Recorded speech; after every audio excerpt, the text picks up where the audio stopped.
Joining us from Washington, Senator Jeff Merkley, Democrat from Oregon. Here at the table is Jonathan Alter, MSNBC political analyst, Bloomberg View columnist, Heather McGhee, Vice President of Policy and Outreach at Demos, and Mattie Duppler, Director of Americans for Tax Reform. Senator, I want to start with you. You have been one of the vocal critics of the president's change CPI plan. If this is a relatively modest cut, and if it does the thing of doing more the further you get into the out years, why isn't the perfect thing to include in this budget? Well, first, let me tell you what change CPI stands for. It stands for cutting hard-acquired income for the elderly and disabled. That's exactly what it does. It's a cut in real benefits. As you just said, over 20 years, it's $1,000 a year. And here is the thing. There are ways to adjust Social Security that might resonate with fairness, but creating an accounting trick that creates a less accurate estimate of the real inflation costs that seniors face is absolutely wrong. But people who argue for it say it is actually more accurate, and the reason it's more accurate is because the way it calculates is it takes into account the fact that consumers make substitutions as the price of certain relative goods goes up and down. So actually the real effect of it is that this is the more accurate measure. Well, and they're wrong. I mean, the argument is that, look, if the price of apples go up, you buy more bananas, and we'll take that into account. And that sounds very good until you realize that the CPI we have right now is not based on what the elderly buy. It's not the basket of goods senior citizens face. It's a different basket, a basket that doesn't go up as fast. Yep. If you want a CPI index for the seniors, then CPIE for elderly much more accurately tracks it, and it's a higher CPI. So this goes in exactly the wrong direction. Jonathan, I feel like you have been someone who's been vocal in calling for Democrats to compromise on entitlement reform or social insurance cuts. Right. I prefer the latter phrase. So what's your reaction to the senator and to this budget? Well, if the senator can propose another reform of entitlements that can raise $230 billion and that doesn't hurt truly vulnerable people, and remember the president said in his budget this will not hit truly vulnerable people. That's who he's protecting in the rest of his budget. If the senator can come up with an alternative to that that has any kind of a chance of passage, I'm all ears. I'm not wedded to change CPI.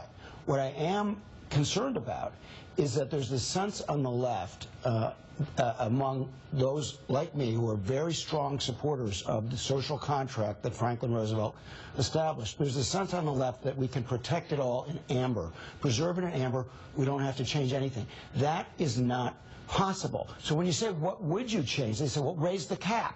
Right. Raising the cap means raising the cap on payroll taxes so that you could fund the Social Security over $113,000. That is not gonna happen. But it should happen. But it should happen. In other words, so the question here goes to the president's basic question, which is the perfect the enemy of the good? So you're saying it's not politically possible because Republicans would never accept it. Is that what you're saying?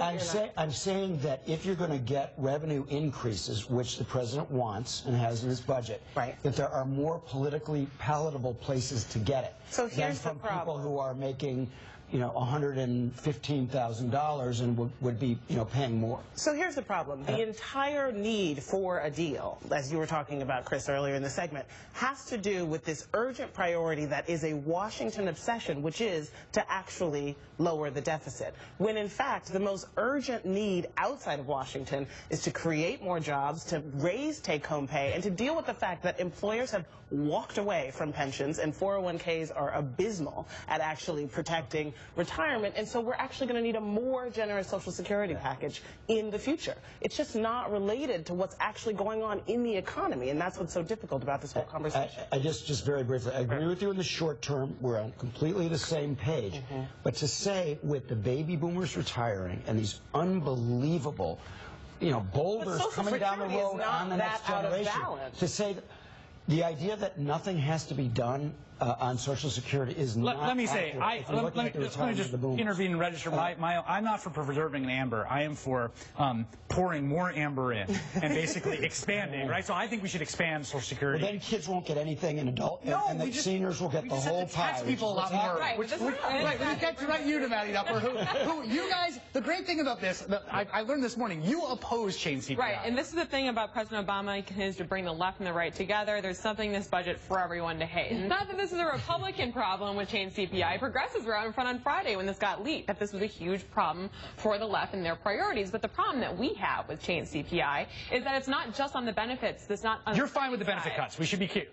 No, I want you to say that. Yeah, from the benefit side of things, if you're looking to reform entitlements, it's good that we're actually talking about the outlays that are coming out of these entitlement programs, because obviously that's the problem that no one's addressing. The other side of the coin, though, with change CPI is that it hits the tax code. What it does is it slows the tax brackets, the way you measure where people are falling in their tax brackets. So as you said before, if that's growing more slowly, but income's still coming up, people are moving into higher tax brackets. It's a tax hike, and that's actually part of the savings. And I want to and I want to talk about the politics of this, because one of the ways it gets reverse engineered, and Senator Merkley, I want you to weigh on this in a second, which is that this is a way to kind of come to the table more than halfway. So I want to play some of the conservative reaction to this and Republican reaction to change CPI that was in the budget just from today. We're going to play that right after we take a quick break.